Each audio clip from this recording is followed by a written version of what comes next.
আরে ভাই আপনি এগুলো কি বলছেন? সে ক্ষুধার্ত, খায়নি, তাই আমি তাকে টাকাগুলো দিয়েছি। আর ভাই যাই হোক, ওই টাকাগুলো আমার ছিল না, তাই আমি নেইনি, ব্যাস। আরে আমার সামনে সততা ঢোল পিটায় না তো। আরে ভাই বাদ দেন তো, ওই ছেলের কাছ থেকে সব টাকাগুলো নিয়ে নি, চলেন যাই। আরে ভাইয়া আপনারা এটা কি কথা বলছেন? আমরা তো কাজ করে রোজগার করতে পারবো, কিন্তু ওই ছেলে তো অসহায়, ও তো রোজগার করতে পারবে না। এখানে চুপচাপ দাঁড়িয়ে থাকো। আরে ভাইয়া আপনারা এরকম কাজ করেন না। এই দে, এই টাকাগুলো আমাকে দে। এই টাকা লাগার সামর্থ্য তোর নাই। আর যত তাড়াতাড়ি সম্ভব এখান থেকে উঠে চলে যা, নইলে এমন মার মারবো উঠে দাঁড়াতে পারবি না। যা এখান থেকে।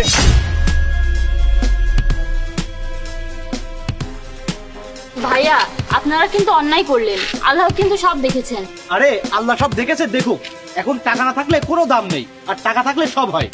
চলুন, বেশি কথা বললেন না, সময় হয়ে গেছে, ভেতরে যাই।